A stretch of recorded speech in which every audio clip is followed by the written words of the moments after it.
The bizarre text sent from her phone proves she wasn't the one typing. I'll show you exactly where the story flips in just a second.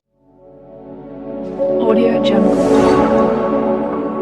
On October 22nd, 2024, 25-year-old Minley Zoe Rodriguez Ramirez, known to her TikTok audience as Mimi, left home with a simple plan. She was heading to a Walmart in Cornelia, Georgia. According to her family, Nellis reportedly went to the Walmart to sell someone a photo she had taken. Not entirely clear what that was about.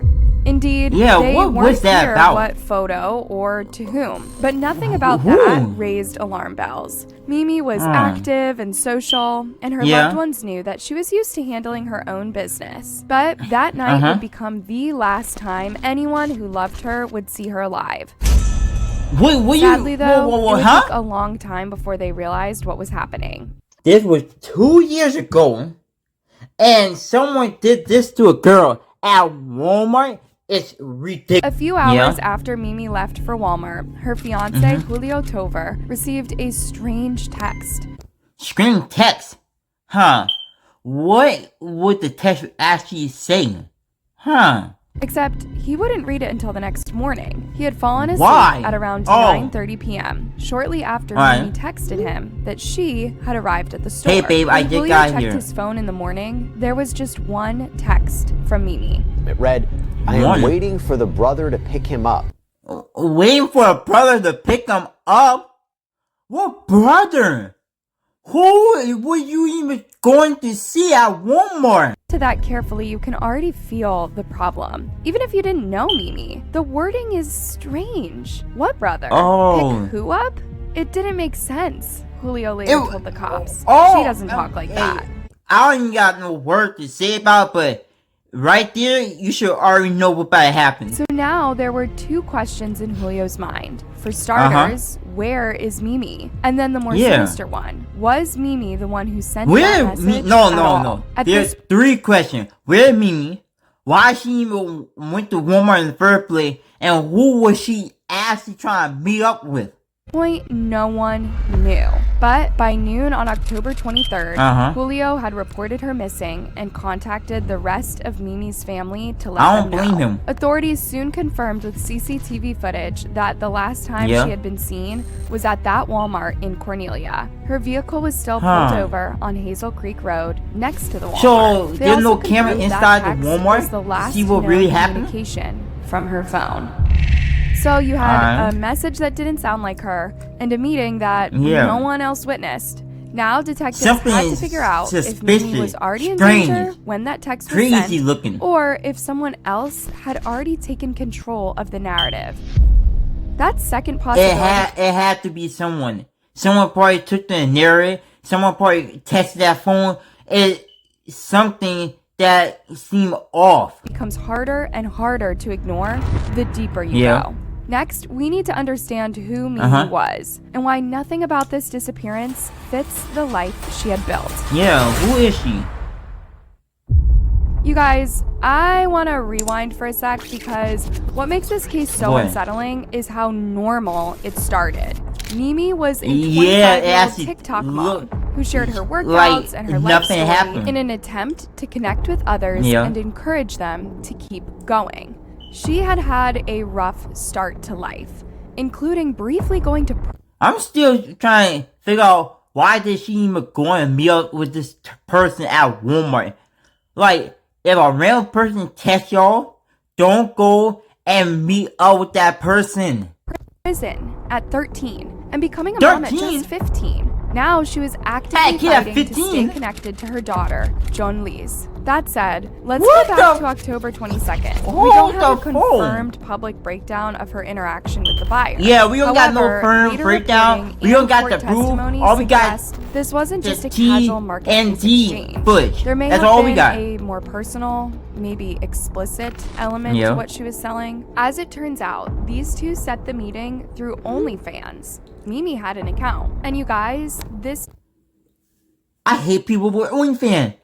Because people with OnlyFans don't even do OnlyFans for the right reason. Detail matters. This is the detail that introduces risk to the case.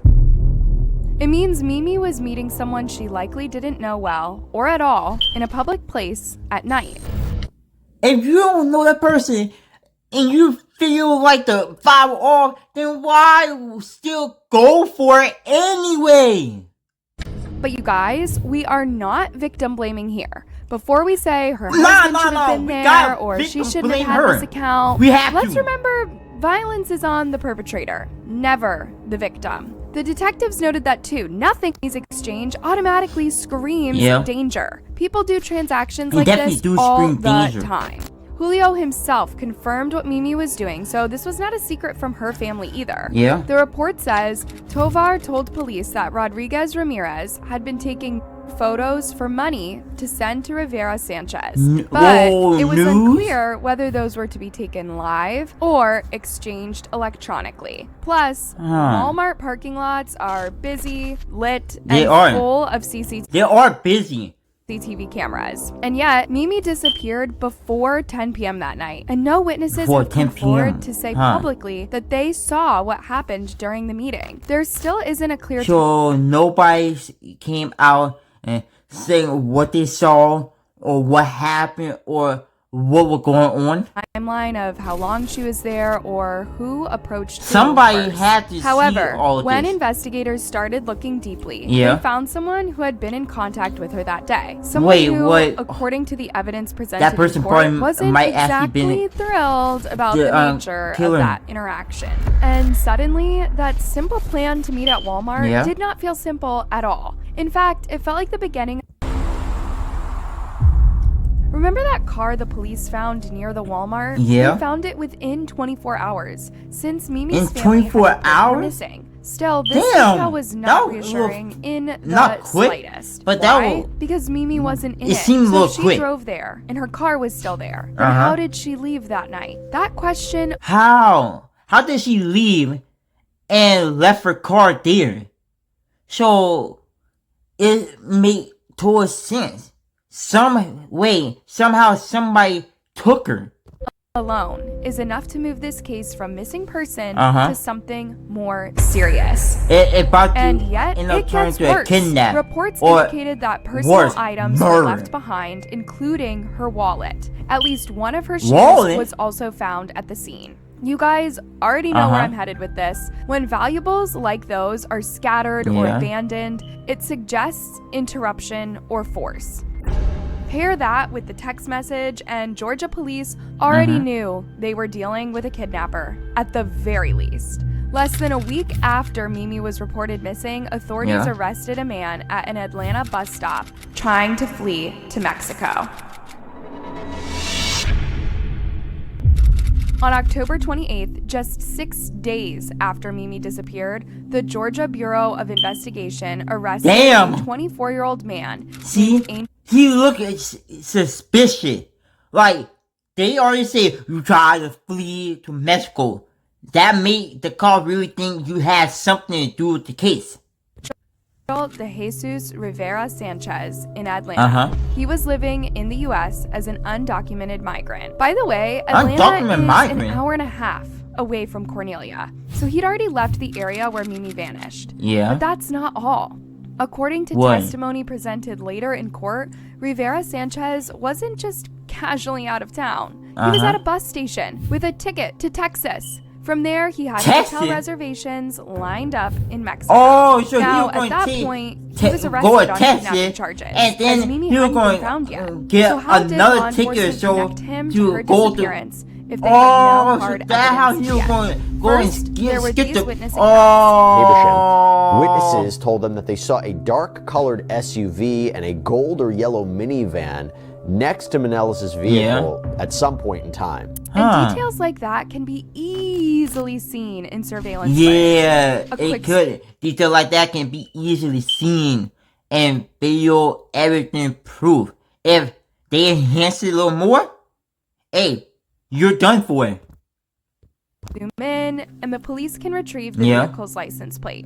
Then there were phone records. I can guarantee the Celebrate report that's taken from her phone and from the individual who was arrested's phone is going to be pivotal here. Not only did authorities find the OnlyFans chat where these two arranged a meeting. One thing I gotta say, y'all, if y'all girlfriend have an OnlyFans, pay more attention to y'all girlfriend OnlyFans.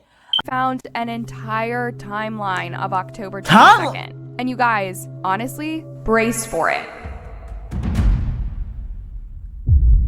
Once the Georgia Bureau of Investigation pulled phone data, both Mimi's and Rivera Sanchez's, something really disturbing started to take shape. It was a route. According to testimony presented in court, the two weren't just near Walmart that night. Their phones placed them together at multiple locations across Cornelia, his apartment on Chenacoa Drive, a church, and finally a road called Furniture Drive. There's GPS coordinates on our phone. There's there's GPS coordinates. There's a text message. Now it about make more sense. So they weren't just at Walmart. They are multiple places. Let me see the full picture before I actually give my final thoughts of it. There's the TikTok messages. There's the Instagram messages. There's all the direct messages. So no, this wasn't a quick meetup that went wrong. This looked like controlled movement. Meaning, Mimi was taken like to all of these spots against her will. Wasn't really actually thinking what she was doing. Their communication that day didn't exactly suggest a friendly interaction. In fact, messages between them reportedly showed increasing tension. One of his texts said he did not intend to subscribe. That's what Rivera Sanchez allegedly said, referring to Mimi's content. Now, let's put that in this context. Wait. Mimi goes out to meet someone to sell a photo, something pretty personal, and this guy is already pushing back on paying for it. And from there, everything goes dark.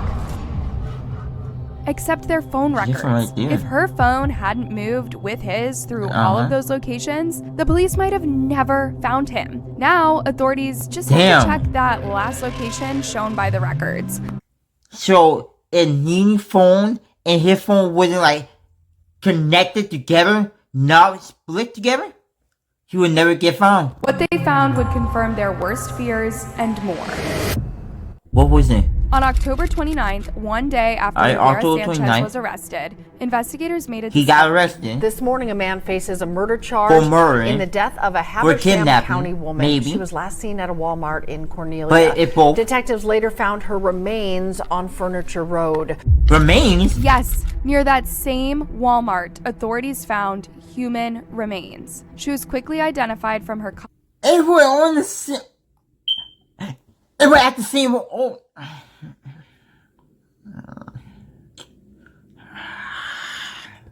Colorful tattoos. She was in a ravine on Furniture Drive next to the Walmart. She'd sustained 4 injuries to the head. And even now, even with a suspect in custody, some of the most critical pieces are missing. The firearm used still hasn't been recovered more than a year later. Mimi's phone is also missing, so the one object that could definitively answer who sent that final text is not available.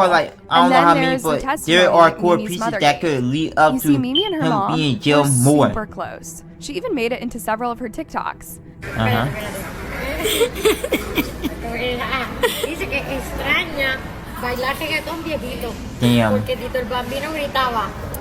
So she. I would say I feel sad for Nini. But Nini should have never met up with this person. It's something that could have been broken up to her not dying. Knew a thing or two about Mimi, including that her daughter was super strong. Alright, so if you're a muscle headed, then how Here's you one end thing up she told dead? Lori. I don't understand it. Like, if you're a meathead muscle person, then how you let someone kill you to death? By himself. I don't think he can handle Mimi by himself. Because she was strong. Yeah, she was very strong. Okay, exactly. So, not to mention, Rivera Sanchez is a wait a minute. Guy. Yeah, people helping him. He definitely could. There's no way According to her, investigators told her that Rivera Sanchez had multiple versions of what happened. One where other people were indeed involved. Then another Somebody story has been where he involved. Allegedly admitted to being the one who pulled the trigger. I know what you're thinking. This is not an official report. Yeah, just a like mother's account. Somebody had to be involved in helping him, or he had to use a weapon like a gun and shot her. But even that is telling enough. Yeah. Because innocent people don't usually need several versions of the same night. Yeah, innocent people don't need several versions of the same story over and over and over and over again. Mimi's story is still unresolved as of April 2026. I thought we were actually figuring out what happened. How we go from this to an unsolved mystery to the year? By December 2024, Judge Trisha Hayes had already ruled there was enough evidence to move forward. She cited probable cause. In plain terms, this means that the case was heading straight to trial, and Rivera Sanchez was facing the death penalty.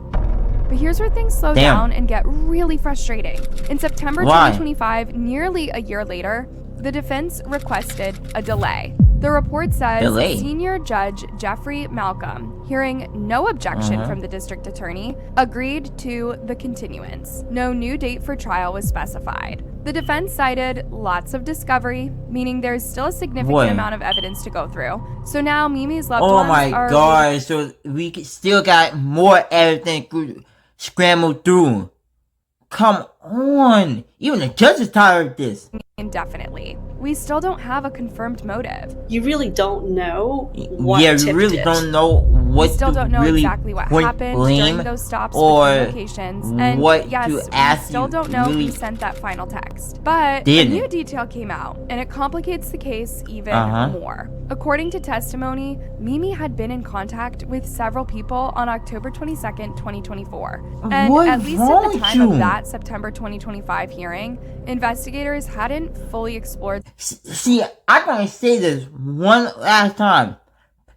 You guys, pay attention to your girl OnlyFans and make... New reveal raises an important question. Is this the act of one person, or is Mimi's mother right? Speaking of Mimi's mom, she is pretty vocal about this case to this day. Mimi's death was more than just a tragedy for Carmen Rodriguez Ramirez and for many people following the case. It was part of a pattern they were already pointing to. Just 8 months earlier, in February 2024, 22-year-old nursing student Laken Riley was unalived while out on a morning jog on the University of Georgia campus. Prosecutors said her attacker had been hunting for females, and evidence showed that she fought for her life in those final minutes. Now, whether those cases are connected in any meaningful way is still up.